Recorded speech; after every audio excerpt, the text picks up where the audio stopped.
All right. Okay, how are we doing, everybody? Are we doing good? I don't know if anybody's in here yet, but I just wanted to hop on in the morning and see how everybody was doing. We're just hanging out front. The birds are chirping. It's like 7 in the morning, 7 something. And I just figured I'd see who's up, who's about, who's ootin' a boot, and chat a little bit. Usually takes a little while to click over so that I can see that anybody's here, or so that it tells anybody here. But welcome, come on in as folks do come in. And yeah, figured we just have a little chat, talk about some of the stuff going on. By the way, Corydoras as a genus has been blown apart, if you didn't know already. I was thinking about doing a fishery episode on that. I don't know if that's of any interest, but the cories that you once thought you knew, you probably don't know anymore, my friends. There are about, I think there's about 80 that stayed the same out of the 700 or 800 variations. They are now largely Hoplosoma. What's the other one? Glossostigma or Glossostigma maybe. And then Corydoras still exists in a limited capacity. Rachel says, I went from having 2 types of cories in my tank to having none. Yeah, kind of crazy, huh? Yeah. The other thing is, Loricaridae as a whole, like, subspecies group, they totally redid all the evolutionary phonetics. No, that's not the right word. I always say the word wrong. I always say phrenology, which is the study of the head bumps, which is, pseudoscience craziness, rather than the phenology. Is that how you say it? Which is the taxonomic relationships between anatomical parts. Yes, Corinidae is still the superfamily group. Yeah, the phylogenetic tree, exactly. Marty Schultz, what's going on? Good to see you, my friend. 1700 there. Okay, so it is, what is that, 5 p.m. Okay, interesting. I have always wanted to go to South Africa, Cape Town in particular. Man, it seems like an incredible place. There are some cool pupfish that live out near that way. All right, let's see here. Ryan, what's going on? They're still all cories, just not Corydoras. Okay, that's a good way to look at it, Coro. That's a good way to look at it. Luke the farmer, what's going on? Anything changed with the pygmies? Yeah, the pygmies are now... Ooh. Are they the Hoplosomas now? I can't remember. There's now 9... Wait, there were 9 groups before, subgroups, and that included, like, Aspidoras and Brochus, and now... And nobody really cared because it didn't matter. They were, like... It didn't reflect the genus at all. But now they got rid of numbers 4, and they combined that with 5, I believe, or 5. But no, they combined 5 with 6 and 9 with 8, is what they did. So, yeah. Yeah, some of the pupfish in South Africa are really cool. Yeah, exactly. So how's everybody doing? We having a good morning? I'm getting ready. Oh, it's a gastrodermis. Okay. All right. So it's the gastrodermis one. Gastrodermis pygmaeus. Okay. Thanks. Thanks, guys. Keeping me in the loop because I sure as heck am not going to memorize all those anytime soon. That's for sure. I'm probably still going to say cories. It's just easier. I got a big old cup here of Daphnia, and I always bring that in. So in the morning, early morning before the sun comes up, I'll use a strong flashlight or torch, whatever you want to call it, and they'll come to the light, and then I'll use a turkey baster or a net, depending on how much algae there is, and I'll suck up a bunch and put them in a cup, and then I will feed them to my fish.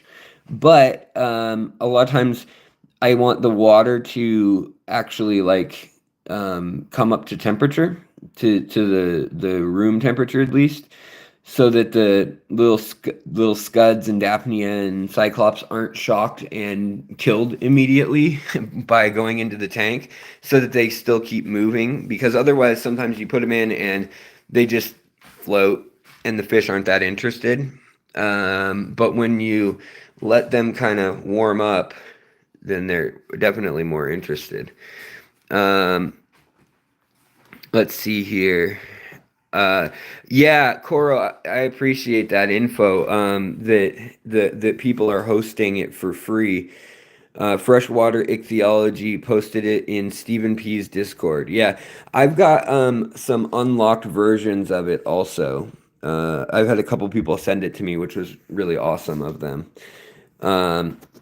So let's feed some let's feed not some cories. Let's feed some fishies here. Look at how lush this tank is right now. It's a good thing all these fish are small, and they do have the ability to swim. Like it's hollowed out under here. I do keep that trimmed, and then they have a full, like they can do a lap if they want to, like these guys. But there's a lot of greenery here, and it's enough that like we are getting baby tetras, and I think that's an okay thing. But sometimes people get mad and they think, oh no, that means that the fish don't have any room, blah blah blah. These angelfish are young, they've still got plenty of room. Look at the fish swarming though. Like you got 60 gallons worth of fish coming up to the front all together.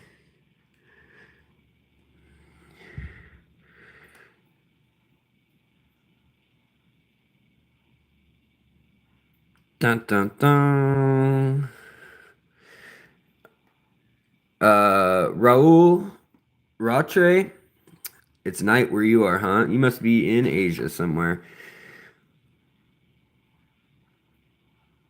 Ooh, studfish. That's cool.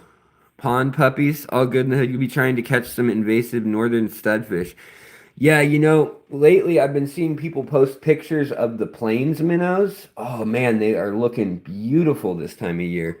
There are some massive ones out there too. I just love feeding live food because you also get the color response. So like these diamond tetras actually turn, like their fins turn purple and their body turns green. And these little guys light up their iridophores. They're really like flexing them so that they show off. Always love that. 11 a.m. in Virginia. Yep. It is 7 whatever. Is it almost 8 o'clock now here in Seattle? It's still early in the morning, but I like to sometimes wake up the fishies and have a stream in the morning when I'm feeling bright-eyed and bushy-tailed. I didn't sleep last night. I was working on a couple different things that might end up on the channel. I've been going down a lot of false leads lately where like I'll read something and I'm like, ooh, that's interesting. I can make an episode out of that. And then I kind of get sidetracked, or I decide that I can make an episode about something more pertinent quicker, and it just gets set aside. And eventually it gets made, but it's just, I'm kind of like a dog chasing his tail sometimes. I don't have any Congo tetras. And how long do I leave my lights on a day? That's a good question. These tanks, sometimes they get left on 24/7. These fish will actually eat algae, a lot of them.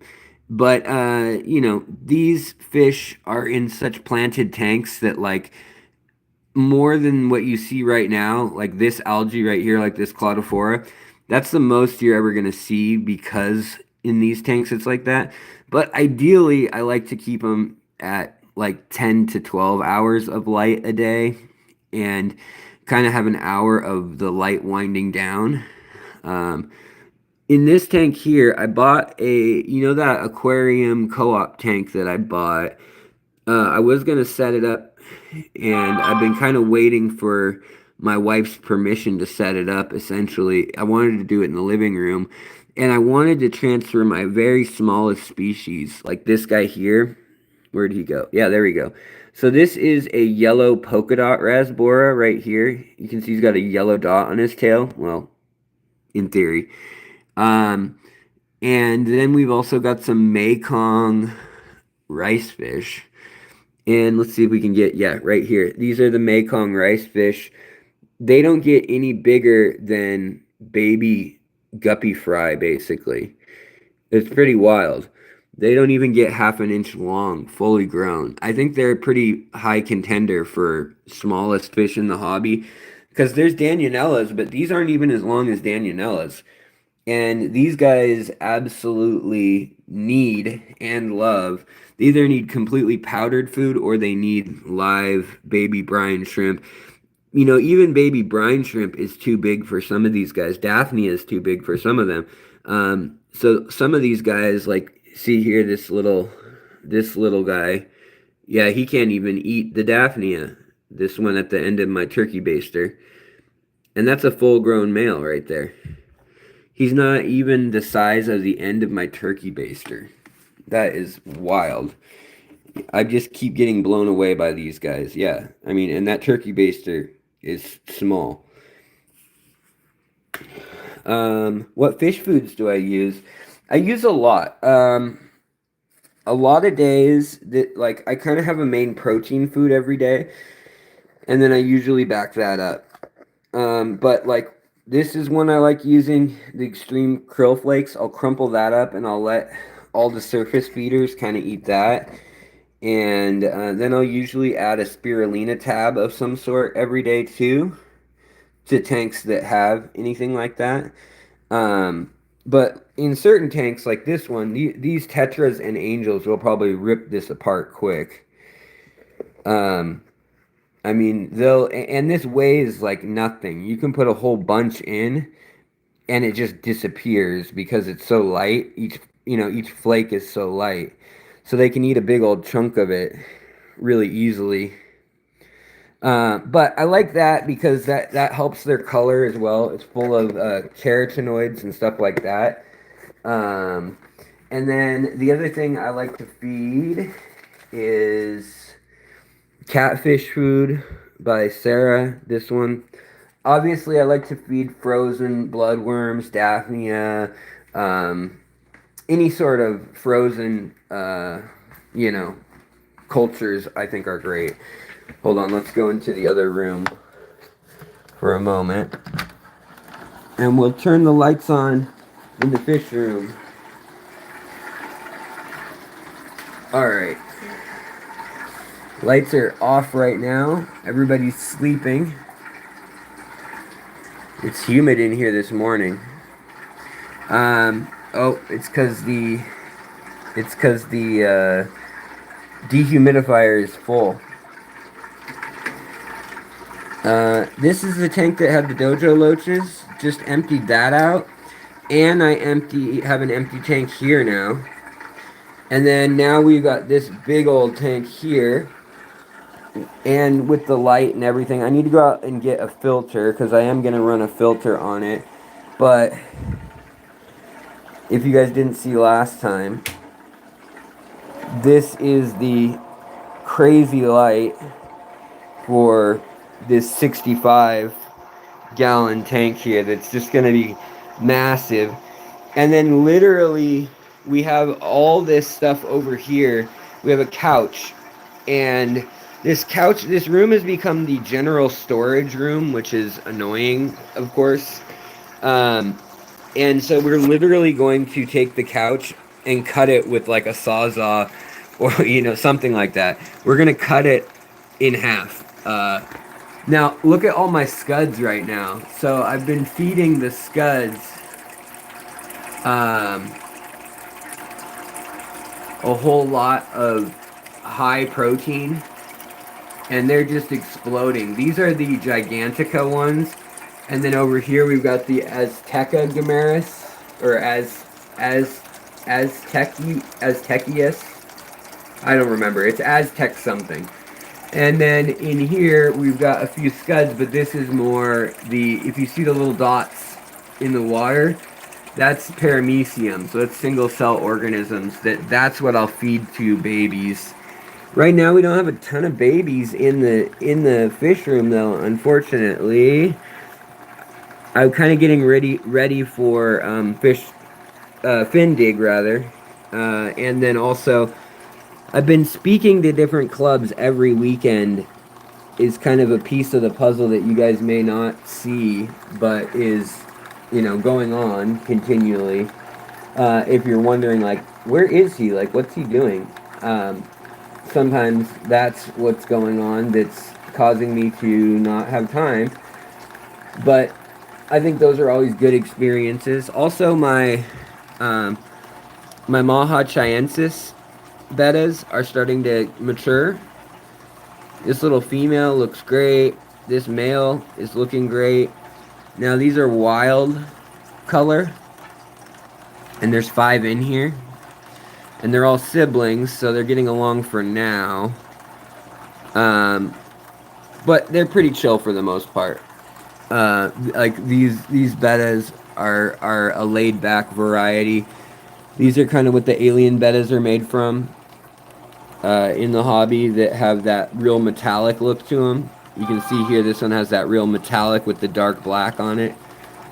They cross those with the other ones. Then we've got right here, since you guys might not have seen this one yet, that is a leucistic sailfin. And then we've got my Betta Malak compuncta right here. He's a pretty feisty dude. He took out his mate, his female, and so I'm going to have to go over to Lawrence Kent's house and ask for some more females, see if he's got any. The other new thing in the room is I got a trio of Goodyids. So they're in this harder water tank that's kind of my QT tank. Usually the Beckford pencilfish stick around in here just because I'm curious how they'll do in a hard water tank. But this guy looks like she's ready to have babies soon. She's got that big dark gonopodial spot. And this male is just really annoying. So I leave all the Cladophora in here for the females to hide if they want to. Also, there's a random Rainbowfish in here because I wanted to try out an experiment which I talked about last time, which was, see that sore on the side there? There's a big cut that was all red and swollen. It looked like something was bursting out of the side of the fish, and on the belly too. All raw, and the scales were kind of gone. And instead of treating them like the traditional way that you might think you should treat a fish, by putting just medicated stuff in the water and maybe moving them to a QT tank, I just changed the acidity of the tank. Just put them in more acid, or in hard water, since this one was in fairly acidic water, and the bacteria on the fish has died. It couldn't handle the pH swing. And so I've been trying the vice versa also. So when I have a neutral or alkaline tank, I'll put a fish like a guppy that may go from a 7.5 into a 6.5, and usually the bacteria can't handle the change, nor fungi. And that, it surprises me, but I was asked so many times by people in Europe and Canada asking me, like, what do I do about the fact that, I can't get antibiotics over the counter anymore. And it's actually a pretty good system. Okay, guys, Cladophora is becoming the bane of my existence. Yeah, it's really annoying. I never had it until Grant Eder is where I think I got some from. Like, I took some home intentionally to compare it to Marimo. And now it's just spread and it's in like 6 tanks out of my 20 or whatever. It's just, yeah, once it's in a tank, you're like, you'll never get rid of it unless you like bleach that tank. Oh, nice. Your Amanos are breeding. If you have hard, salty water, you might be able to raise some of the babies, but otherwise the babies won't survive. But that's cool. In Germany, people have been kind of playing with, how to raise Amanos, and they've been raising them in more and more freshwater conditions. What does that do to the... Oh no, you bought Marmo mossballs that were just Cladophora. That is a bummer. I know how it goes though. Sorry about the noise. I don't have the phone completely muted because I am waiting for a call from a doctor. Got some medical stuff going on as always. But anyways, so here is... right here we've got some little Badis. These are the black and red tiger Badis. And we've got a group of them in with Betta imbellis. And the Betta imbellis are now getting mature to the point where they're getting their color. Looking nice. And they're getting a little more territorial. Like, just... It may sound crazy, but I just know their poses, and watching them, how they move and interact, like right now I can just tell that they're being a little more cautious of one another. They're not just swimming into one another's territory, like their personal space bubble. They're kind of just hanging out. But yeah, over there, that's going to be nice to have that whole thing be fish. I need to decide, though, what I'm doing. What should I do, guys? Wait, when you change the fish's pH, do you acclimate them? Yeah, well, I'm not changing it massively. I'm changing it like 0.5, which is significant, but it's not massive. And it's around neutral. I'm not dropping them to 5 from, like from neutral. I'm dropping them from like 7.5 to 6.8 or something like that. And it's fish that have pretty gnarly bacterial infections or fungal infections. When you see something that's aggressive and you're like, ooh, man, that's pretty rough. But I was just kind of curious how that would work. I love these metallic Livebearers. They're just fun to watch. But they have had another round of babies, which is cool. And one of the females, I don't know which one, must have had like a whole brood of babies waiting. So she had like 4 or 5 babies of different sizes, which is kind of interesting. That's not the norm. And again, you can see these Betta imbellis kind of just doing their thing, swimming around. And they're only in a 2.5 gallon tank. No air or anything. But I'm not crazy. Well, I might be crazy, but I'm not sadistic in that, I know that some fish need air and need water movement and all that. Others don't. So yeah, I mean, I don't want to vouch for that method 100% yet, but I'm just telling you that, like, if you're all out of other methods, it's something I'm playing with. So the other thing in here is I've got these peacock gudgeons, and they've been in here for a long time, and they used to spawn in here, and I haven't had any spawning in a while. And I mean, obviously the goodyids aren't going to help anything right now. But once I get the goodyids out of there, I was hoping that they'd spawn again. And these little bumblebee gobies have proven to be just adorable without really causing any problems. They'll definitely eat scuds and planaria and little stuff like that. I'm always seeking which fish will actually eat planaria.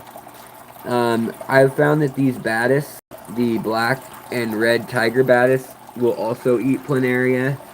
Um, so that's always helpful. Here's the tank where we've got the Habistax. Kind of playing with those. And I've decided that I think they're ugly. I have no other way to say it. I don't think they look very good. They don't look supernatural. Well, supernatural. They don't look very natural, let me say that. Also, well, I killed this Borneo fern clearly. Let me pull all these out. That just looks like garbage. Um, I always kill ferns. I never can keep freaking immersed ferns alive in this room. And the humidity is definitely high enough, so I don't know what the problem is. Um, I guess the roots probably just weren't touching the water the whole time because I leave the lip really low because we got all rainbow fish in here. And if you know rainbow fish, you know fish that jump. The other fish that I've really begun to love is these guys right here, the yo-yo loaches. They're really fun. Hey, this guy's got some. He's been chewed up by another fish. I don't know who does it. I think it's mostly that guy. But one of the rainbows, or the female or the male, right there. These two are kind of rough on the little ones sometimes. But for the most part, rainbows are pretty peaceful. They're all kind of dumb though, I must say. Um, but what I was gonna say about the Habistax thing is I don't like the look of them all that much. But if I had a bare tank, or even a tank like this where I just kind of cleared out some space, that would be great for the ability to just literally jumpstart a cycle in a new tank, you know, all that substrate in the center of it, and also the ability to move all those plants at once. That's what I like about the idea, is that it's really a cool idea for like if you're breeding fish. A lot of people who breed fish just don't ever think about um, plants. They're not in the same mindset as people who keep planted tanks. Also, I've got some Tianacara candidii, and of course it just ran off, but hopefully it'll come back out. There's a pair of them in here. And another thing I like to feed is bug bites. Oh, there's the male. Ooh, maybe they're nesting soon. Focus. So this is one of my smallest cichlids in the world. They're super cute. About the size of a checkerboard cichlid. Maybe 2 inches max. Right now this one's about 1.5 inches. And I just think they're adorable. I've watched them have babies before. I think in this tank, their babies would probably get wiped out pretty quick. So I'm willing and ready to move everybody if they have babies in this tank. Yeah, he's eating some of the bug bites. But there's also a bunch of coolie loaches and that white cheek goby. That's white cheek gobies right there. And again, we just turned the light on, but the white cheek goby is definitely eats scraps. Whatever's left over is what they're all about, which is handy. But I like feeding just like these. The black soldier fly larva, the color enhancing small granules for medium fish.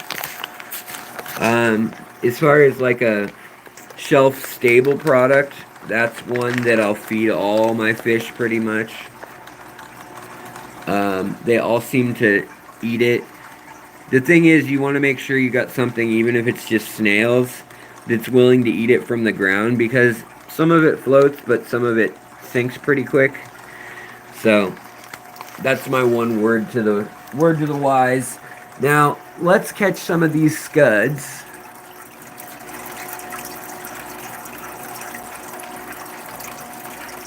All right.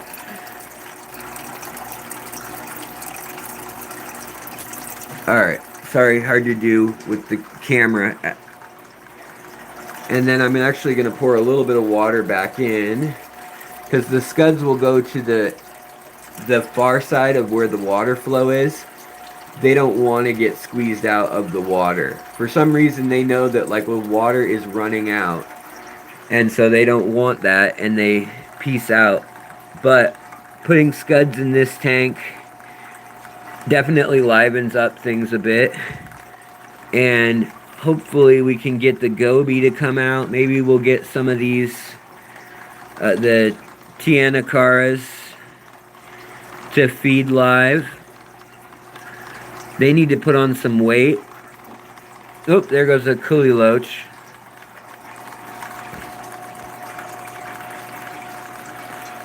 Hold on, I think my chat has frozen for a while. Definitely. Hold on, guys. Let's see if I can... I think my chat is frozen. Let's see. Let's try this again. There we go. Now it's moving. Sorry, guys. Your chat was frozen for a while there, so I wasn't seeing anything new.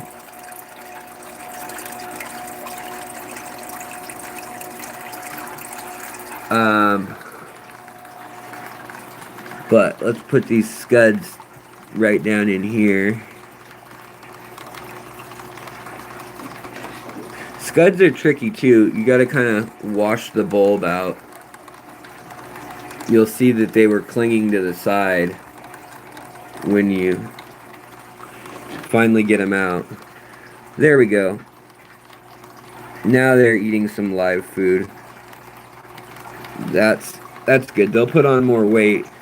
See, they'll put on more weight chasing the food, and their colors show up better. Like within minutes. I mean, we just turned the lights on them, which, you know, their colors aren't the best when you just turn the lights on. You know, mosquito larvae, I used to say that there was nothing to worry about. I have now learned, though, that there is an issue with threadfin rainbowfish and really big mosquitoes. I've had these threadfins choke on mosquito larvae before, which shocked me. Like, I tried to save the little fish. I just ended up doing more more harm than good, I should say. And yeah, that was that, unfortunately. But that's the only thing, is if a fish's mouth is too small for the food, whatever it may be, then it can get stuck in its mouth, obviously. That should probably be a no-brainer in my head, but it wasn't. And here again, we're just squirting out the excess water. And then we'll put everything in the bulb. Then we'll take some excess water, we'll suck it up, swish it around, and we'll feed these guys. They're hunting scuds right now as we speak. And you can see, look, the red coming out in the finnage and the yellow. That's because they're hunting.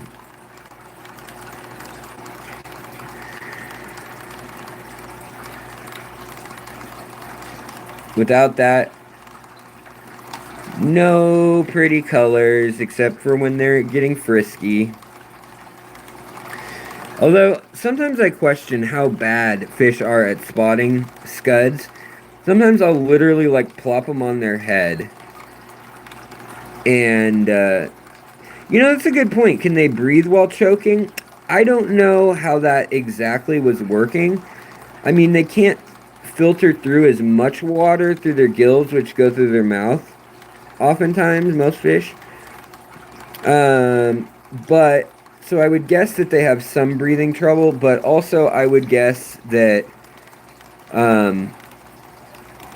the issue is that, like, the sharp mouth bits of the mosquito larvae were the problem too. Here you can see we got a coolie loach sticking his head out, or her head out, who knows, saying, hello, I want scuds. Where are scuds?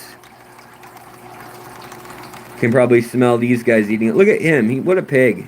He's eating like 10 scuds back to back to back.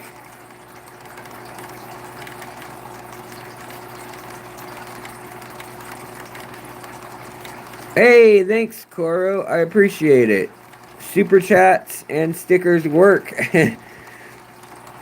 That they do, I guess. I wasn't sure. I hadn't seen one in a while. I don't mean anything by that, guys. I'm just saying I literally hadn't. So I was wondering when I'm in this mode if that did work. So good to know, Coro. I appreciate it, buddy. You're always so supportive and so generous with your time, energy, and your funds, buddy. Oh, you can't gift memberships in this mode. Interesting. Okay. Yeah, it's a weird mode. I mean, it is weird. Look at all these. Can you guys see this? There's all these scuds just sitting together. I don't know why. But I'm going to suck them up. You're going to be lunch now, guys. Yay, lunch scuds. Or breakfast, I suppose.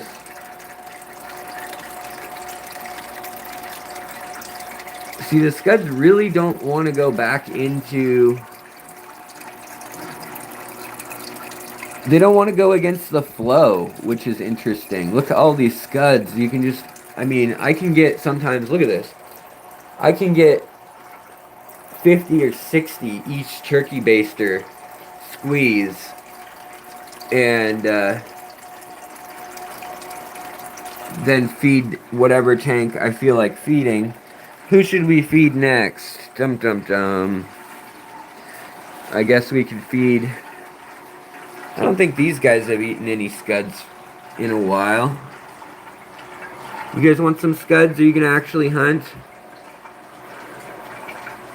You guys gonna be lazy for me? Come on. You gonna hunt the scuds? There's a scud. You got it.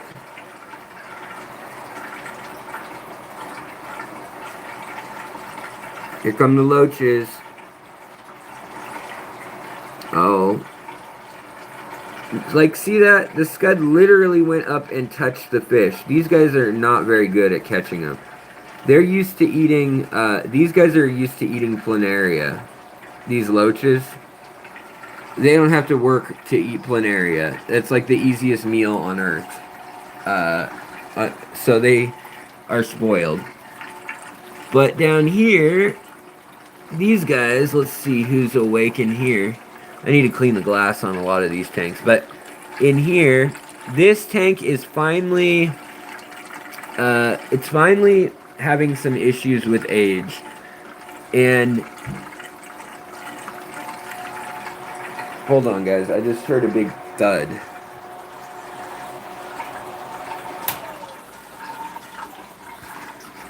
We'll look at the baby. Those are baby hovering loaches. Youngins. They have weird eyes when they're young. Kind of stubby little faces. Whereas when they get older, they get the pointier, more mousy looking features. I'm wondering what that big thud was outside though. But in here, I'm definitely going to need to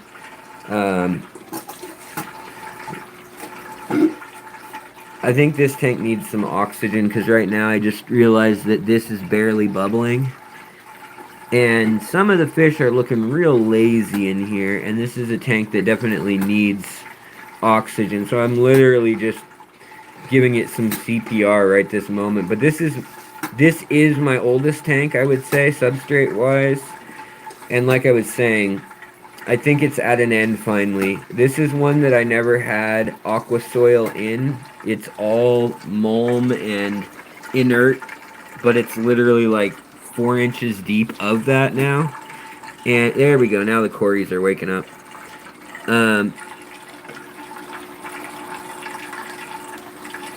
Come on, corys. Oh, wow, they go zipping. But, yeah, everybody's hiding in here, feeling all lethargic. All the blue mate and the, everybody's just looking lethargic. Better get a new air stone in here as soon as the stream's off. Anyways, though, these loaches, I've got, I think, about 6 new babies. There's a mature male right here. See how he's got the whiskers? And there's a female coming up next to him. She's not got the big belly or anything like a mature female will. Like, here comes a mature female right there. Right there. And she'll get a big old belly on her full of eggs. And the whiskers. Linique Botha? I'll mention you. Yes. Hello. Welcome. But I love them. They eat, like I said, they eat my planaria, which is something that I love about them. And they will eat shrimp, however, so they're not like a solution to planaria or scuds in the tank. But yeah. And then up here we've got another tank that I don't really show very often. This is a filterless, no tech. These are the green Neocaridina, and in with them the emerald green or blue emerald, whatever they were being called at Aquatic Arts. In with them there's a couple little tetras, and we've got my male hanging out here, and there's a female over here somewhere. I don't know where it is. They're in their own 2.5 gallons. But I kind of got a betta in every tank at the moment. My fish from stew bad delicious for you, babe. Ooh, Henry Figueroa, if you're still here, buddy.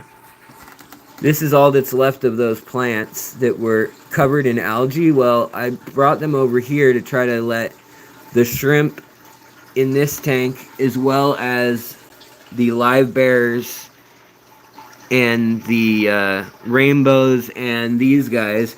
Not that these guys are not good algae eaters, but they are cool. These are the newest of the Trigonostigma family. These are the what are they? Heteromorpha? Is that what they're called? Or heterotropha? But basically they're like a purple with pink eye, and then they've got a little bit of pink or peach in the tail. They're kind of neat. Why do you say, let's see here. Hello, Sarah. But yeah, this colander I use for all sorts of things, but right now we're just using it for allowing shrimp to get in and snails to get in to eat algae, while not allowing the algae so much to spread out to the rest of the tank. Not that I think it would, but this tank is like the ongoing experiment. This was the lake inlay aquascape, and then a lot of those fish kind of only lived 2 or 3 years, just because the nature of what they are, little teeny minnows and nanofish. And so we moved a lot of that stuff, the CPDs and stuff, all out-aged themselves, and now we've got just what's left of the plants and the grass and everything. And it's kind of fascinating to see a carpeting tank that is, I mean, this light is dim as all get out. This is probably the crappiest LED I have in the fish room. And yet, Katie King, hello, welcome. But yeah, so yeah, lawn needs a trim. All my tanks need a trim. You know, hold on, let me wash my hands real quick. I got that green water scud stuff on them. You know, my wife will come home and she's like, you have something on your face and it's always like duckweed or like, you know, like some crud from the tank. I'm like a little kid. I can't keep it off my face. I'm a child. Oh yeah, I love Dennis Wong. He's a good dude. Um, Katie, glad to hear it. Let's see here. Marty says, if you have time, your feelings about genetic manipulation, um, e.g., tetra widows, glowfish, how much of it is being done by breeders? So I would say that my opinion of it is that we've always done a little bit of selective breed or selective breeding and that kind of stuff, which if it's done by selecting a gene morph that we see and that we want, and then we decide that, yeah, actually that's something I want to keep around. I kind of like the fact that, like, what people are doing now is they're taking a mutation that may be way different, like way out there on the spectrum, like something that like a tomato plant has a gene for, and they may fuse that with, something else, like a creature, a living creature, and like glowfish with the glowing proteins or whatever. And I don't necessarily have a problem just in the doing it, but I think that doing it too quickly can be scary because when you do selective breeding over multiple generations, you then have to see what does that trait also carry with it. So like what are the unintended consequences of that? So if you grow out big old fins on a fish and you take 5 generations to get bigger and bigger and bigger, you can kind of stop the project when the fins get too big or when the fish can't get around anymore. Like with these giant bettas, which are part wild betta and part domestic betta, but they get like 5 inches long and 4 or 5 inches long. Uh, but, if we just all of a sudden had CRISPR technology, which does exist, and just used the growth hormone, the thing that basically prevents growth hormone from going wild, that causes gigantism.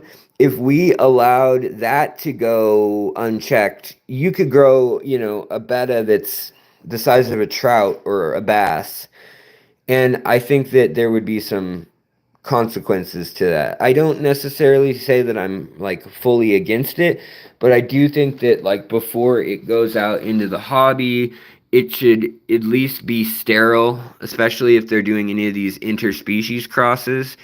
And it should be, that is one problem with glowfish is they're not sterile. It's a gene that can be passed on. At least it's within one species, and that's good, I guess. But I don't particularly like the fact that it can be passed on. Actually, I feel like if you're doing tinkering to that degree, that I'd almost rather it not be able to be inherited. Yeah. Let's see here, Mike. Let's see here. Mike, Mike says, history, how do you get triangle leaves by crossing Fraser and Cophifolia? None of the crosses in Fraser I have them, nor does Cophifolia. I don't know how. I don't know how. That's the truth. Some of the leaves only have this much, like these little stubbins, and others get freaking massive. I don't know what mutation occurred when I crossed them that occurred. Now, there is a slight chance that it could have been that there could have been another Anubias flowering in the tank at the same time if some Anubias breached, but I don't know what it would have been. Like, I mean, I do have a few like, mini coin and gold coin and stuff in there. But I mean, these leaves are also like huge. And so the hybridization tends to either make things smaller or bigger. like than their parents. This is one parent right here. That's the Fraseri. The Cophifolia has the texture though. This ruffled texture. So I don't know though. I think it just looks like a gigantea. Can there be a dormant trait hidden? Yeah, there definitely can. And you know, the other thing that we don't know in our hobby very much is what did other people do to the line? Like Fraseri, Cophifolia are already, you know, like there's, well, actually those aren't a good example necessarily, but some of those aren't necessarily species. They're already cultivars. And so if you just have a cultivar that already had a history, it's probably got all those genetic iterations locked away as pedomorphic traits. Yeah. Yeah, okay. Thanks for clearing that up, Mike. I appreciate that because I couldn't remember which ones they each were. Fraseri is Congensis and Barteri, and then the Cophifolia is Barteri. Yeah, that sounds right from what I recall. But like I was saying, those are cultivars already. So it may be that at one point they had those spikes on the leaf, the weird spurs, and that cultivar was called something and it's just been lost track of, or maybe that wasn't desirable, or you know, whatever. But I think it's cool looking. There's a few Anubias that have those, but I haven't seen any that have them over a foot long leaf wise. How old is the time? Wait, how old is the time is? How old is the tank? That tank there is 6 years old. 6 or 7 years old. The substrate and everything goes back, and then it's been at this house, which required moving all the plants and hardscape and everything. I guess it was 4 years in March. So, or wait, is that right? 3 years in March, I think. Maybe I'm getting that confused. Now I'm confused. I don't remember actually. Hi, how do you say your name? Aya? Aya? Welcome. Slossers. Aquaballs, what's going on, buddy? Yeah, I was showing... Oh, and Guy Ashby, what's going on, buddy? Charlie Robinson, hello. How often you top up your tanks with substrate? Basically when the last round of substrate turns to dust. That's kind of it, unfortunately. And that's why that one tank that we were looking at really needs a reset. Like, it's been dust for a while. And once you get to that point, yes, there are tons of nutrients in it, and the plants that want to grow in it will grow in it, but they'll really take hold and everything. Like crypts do really well in that. But the problem is the substrate is so filled with root masses of plants past that are just dead ends or roots that broke off when things were pulled, picked, or moved. And that can really foul your tank over time, especially if that's like sitting in the substrate, just slowly decomposing in an anoxic condition. You have an Oscar fish. Please tell you some tips to take care of it. Well, I would keep it oxygenated. It's a cichlid. I would keep it engaged with lots of things in the tank, so wood decor and flowing water. It's going to be interested in things like that. Tannins are good for Oscars in general, so if you want to throw some dried leaves or almond leaves, catappa leaves in there, that's going to be good. Also, if you want to give them live food, that's great for them, but it will make them a little more feisty to the other fish in the tank. If you have any little fish, you might want to do that because it'll encourage that feeding behavior. But that feeding behavior oftentimes also causes them to spawn. So it really depends on the size of the fish too. You know, if you start them at a young age and they're used to it. Wait, when did you get a betta fish? I have 2 of them at home and look like my other fish. What? I have lots. I have lots of betta fish. Betta fish. I have several species as well. Hey, what's up? Aquaball says, just got up early this morning, going to a saltwater LFS with my buddy. Right on. Lori Eberhart? How do you say that? Lorelai Eberhart? Hello. House of Pisces. Where was the first part of that question? Oh, you're not late. You're all good, buddy. Wayne's Aquatics, what's up? For sure. Hello.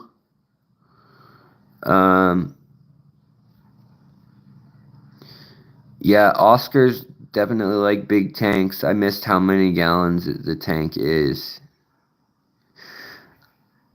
Do any fish eat each other? Lots of fish eat each other. Most fish, if they fit in the mouth of another fish, will get eaten by the other fish, unfortunately.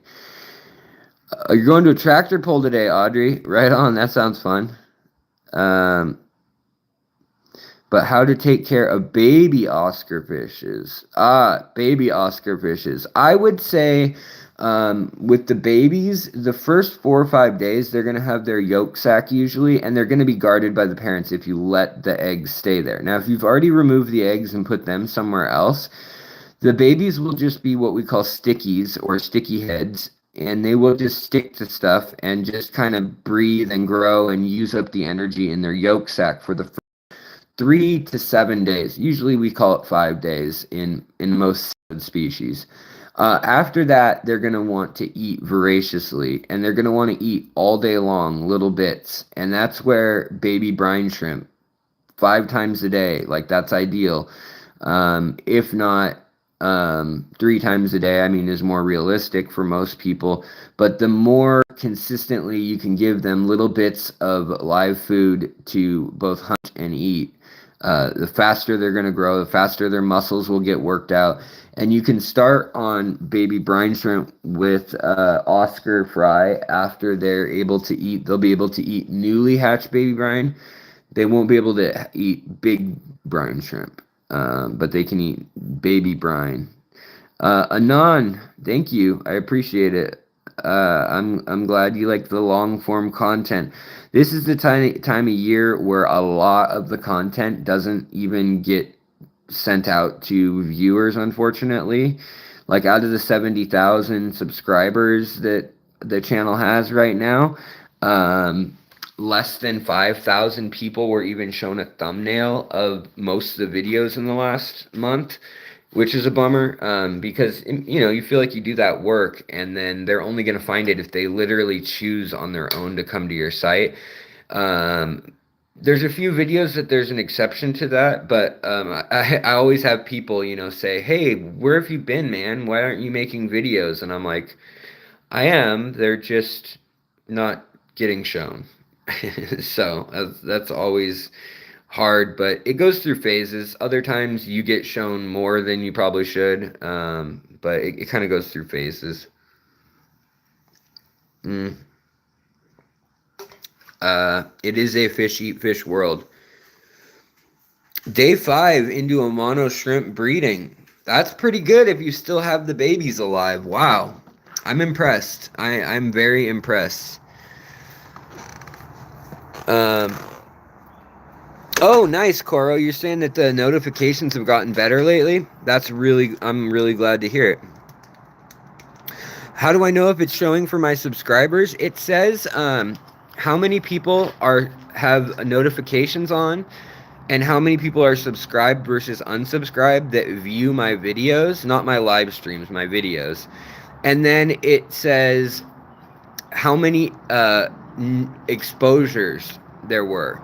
And exposures means they saw the thumbnail on a screen of thumbnails. And then views are if they clicked on those thumbnails. And so it tells me you had X amount of exposures. Well, I know I have 70,000 subscribers, and if a video had 5,000 exposures, that means that they only showed it to 5,000 people. Not that many people clicked it, and so it just died. And so the question then is, did the subscribers they show it to subscribe way long ago and they don't really watch fish stuff anymore? Or is it people who aren't interested in that subject? Or are they just showing it to the wrong people, you know, like to people who aren't even subscribed? And that's what's kind of difficult. That's why we started streaming this way here and there, because a lot of people are getting better notifications since I started streaming this way in the last month or so. Let's see here. Has the like button moved? It hasn't, but a lot of times you have to get out of it, out of the screen, and click the like button that's like under the video. You have to get out of chat. You have to push the 3 dots, then hit the like button.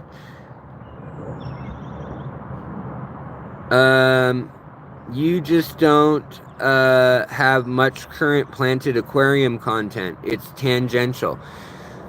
Planted aquarium content. That's kind of the last 50 videos, only 5 interested me. Yeah, okay. Well, that's fair enough, Mike.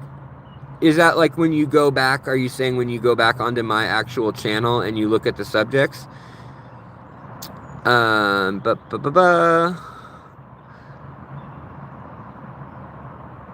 We've already told you how to take care of your baby Oscars, buddy. Did I ever pee in the aquarium? No. Definitely not.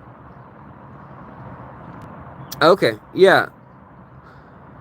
Well, and the other thing is, because once I make a video, like once I cover planted tanks, for instance, Mike, like once I've done like 4 or 5 videos on it, I don't cover them. I don't cover the same video again, but maybe I should, you know, maybe people want to see stuff that they missed the first time around, you know?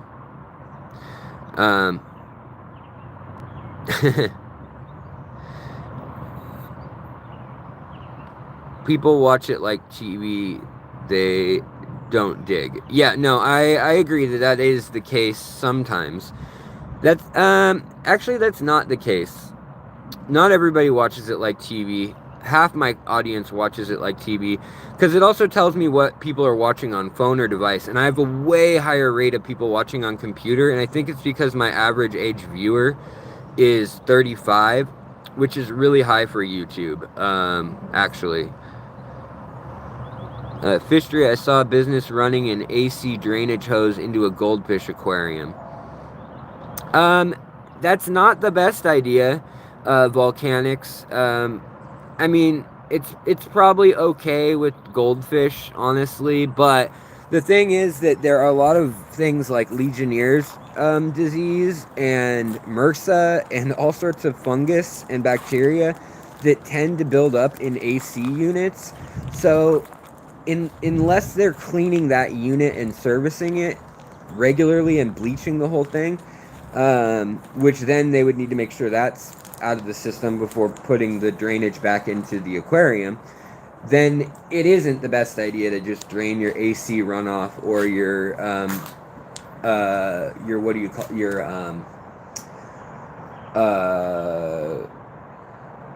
dehumidifier. It's not the best idea. But if you want to, and you take care of it, and you bleach or sterilize your dehumidifier, it is essentially RO water. Now there are some models that do need, or that do run through copper coils, And there is enough trace copper, I've heard, and anecdotally, so I can't confirm it. There is enough that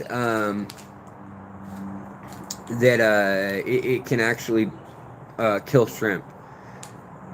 Don't forget to run your taps 30 minutes after coming back from vacation to reduce the risk of Legionnaire's disease. Yep, that is true. How often should I change my Oscar tank water? Probably once a week is fine. You know, I do like a 20 or 30% water change. If you want to. If it's a really acidic tank with lots of tannins, you probably just need to add low, very soft water. Just add a little bit that evaporated off and just keep it at the level that you want it at. Let's see here. You want to bleach the lines twice a year, before winter and before summer. Former HVAC tech. Hey, thanks, Brody. I appreciate that. Yeah. Thoughts on planting a sword in a king pod? I don't know. Thoughts of planting a sword in a king pod? I don't know that plant, unfortunately. I'm sorry. It's probably okay. Seed pods can be really tannic. You might want to put it in like a 5-gallon bucket and just see how tannic it is. Like if the water is so dark you can't even see through the 5-gallon bucket, you might want to let it soak for a while. But yeah, I'd put it in a bucket. Any botanical that you're unsure of, put it in a bucket, let it soak in, you know, some water from an aquarium that's already used so that there's no chlorine, and so that it's got some of the bacteria and biological stuff that, you know, the water would have, rather than just putting it in tap water, and it'll have a similar pH. Yeah, that's what I would recommend. And then if that works, if that looks clear, then I'd do it. Let's see here. Coral works. First class fish, 30 minutes for real. I mean, hot tap specifically. Yeah, 30 minutes is a while. Is Findig gonna be streamed live? I don't know. I always like my stuff to be streamed, but you know, when I'm talking, I can't really like finagle all of that. So usually it's up to the organizers. Sometimes a lot of organizers don't want to share what people are talking about, like because a lot of guests only have 1 or 2 talks. I have like 9 talks that I've given to different clubs, and I've done 14 talks in the last year. I just counted it yesterday.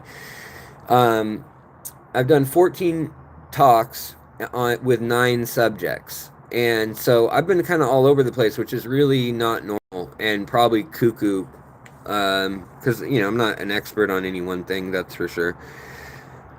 But I do research like one topic for a video for a few weeks sometimes. So I guess in that regard, you know, I have a lot of different interests. Has Saser Tang been found in the wild yet? Yeah, I mean, well, in the regard that Crystal Castleman found it in the wild and gave coordinates and everything in 1999. And I know people have gone back since. Chris Lukoff has gone back, I believe, and collected.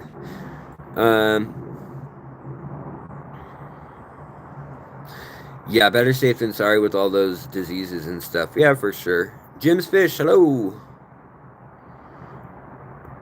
Yeah, is it Sheikh Anam? I'm gonna assume it's Sheikh Anam. You know, look up your baby Oscars, or basically however you take care of any cichlid, like crebensis, angelfish. It's pretty similar. You can trust the parents if you want.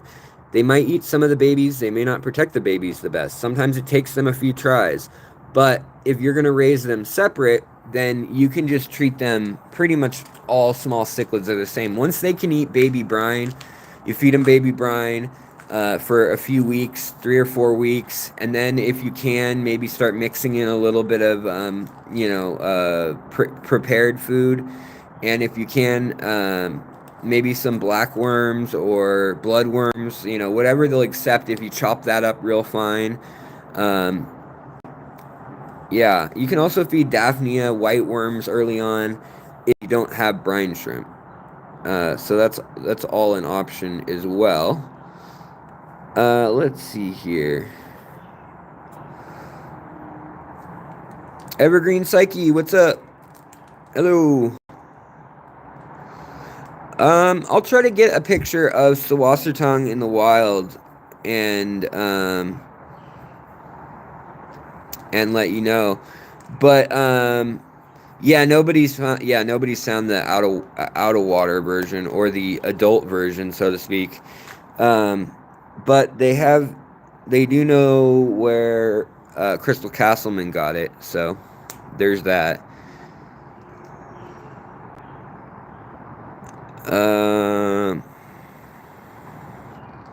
Yeah, it is a fern. They decided that it's a gametophyte of a fern. It is not a liverwort or bladderwort or, you know, any other wart. Have you ever put bonsai in your tank? No, I have not. I don't have any trees that would really do well for that. Is there a river name or lake name? Yeah, if I recall, there is. I think it is public where it is. I mean, I can message Crystal and ask her, because I remember looking on a map and being like, where is that, you know, at one point, but I don't recall the details at this point. But I'll look back into that, because, yeah, that is an interesting question. Henry, hi, Branton, Leah, hello. So, guys, I think I'm going to pop off here. I'm going to just pop off. But I think I'm going to come back this afternoon. Moonlight Aquatics has some really crazy fish they're bringing in from Brazil. And I got to pick some of the stuff coming in. And hopefully I'll be able to buy some of the stuff coming in as well. But this afternoon, I think we might stream the other way. And take a look at some of the rare stuff that Dan and that Chang has. What are you waiting to hear from Chang about? I might be getting some zebras. Yeah, I don't know. I miss him. He's getting in leopard frog plecos too. They're going to be in quarantine for a little while. I mean, he'd sell them to me, but I'd honestly say, hey, Chang, you hold on to them, because, you know, if they die while they're in quarantine process, I'd rather have him be the one holding the bag, because I'm a jerk. You know, might as well have someone else hold the bag. Cleaning old tanks to sell today. Right on, Scales with Tails. That sounds like a project that's worthwhile. Make some extra money. Todd, you have a good one, buddy. Pond Puppies, have a good one. I don't have a Discord. Make a video of it. If they die, you get sympathy views. That's true, but they're $120 a pop. I have, like, no money because of medical bills. In fact, if I buy, if I buy even one of those, my wife will be very mad. But, you know, I can probably spend $100. Like, I'm gonna owe medical bills for the next 10 years. Like, it's kind of a... Oh, the trash is here. So it's kind of like, you know, I'm just slowly paying them off. And so I might just, you know, spend a little bit more on myself one week.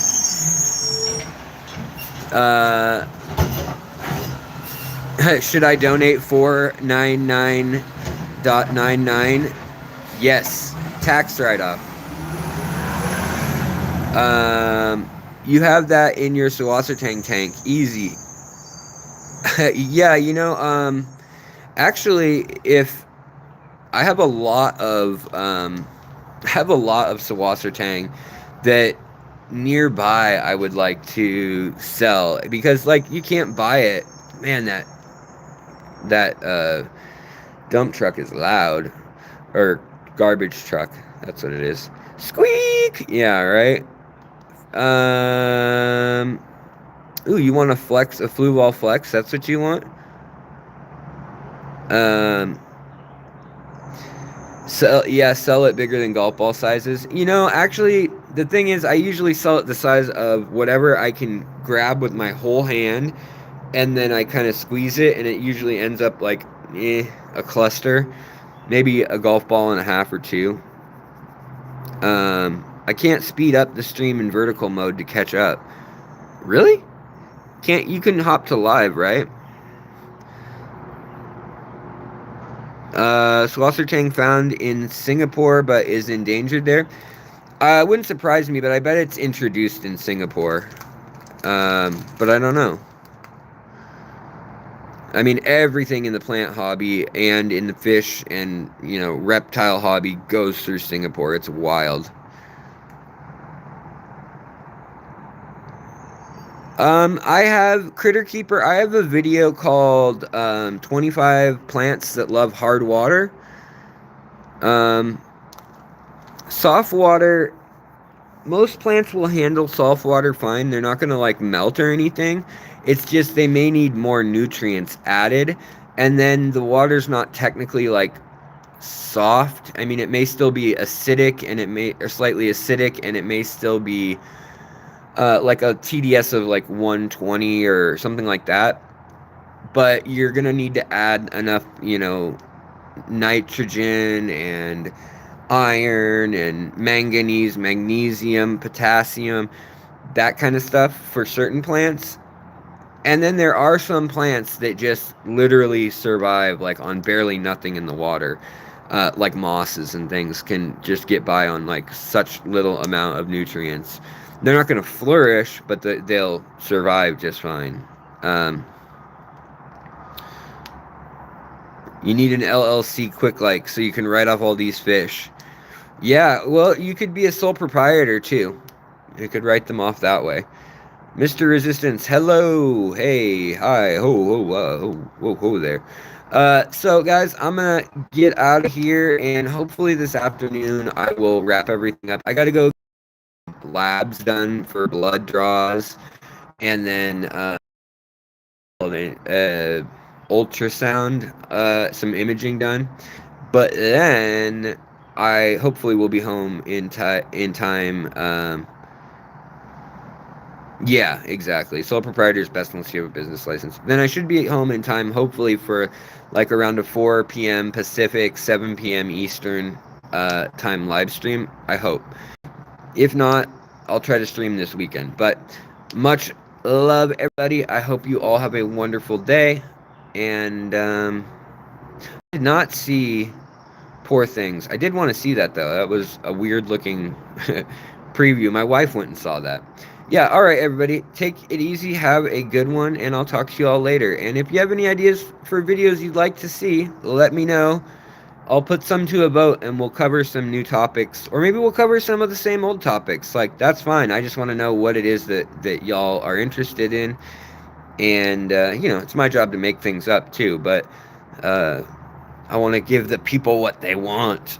All right, guys. I'll talk to you later. Thank you so much for the help and the support. Coro, thanks for the modding, and all these lovely, beautiful members and viewers. You guys are awesome. Thank you for your support, for hanging out. I'll talk to you later.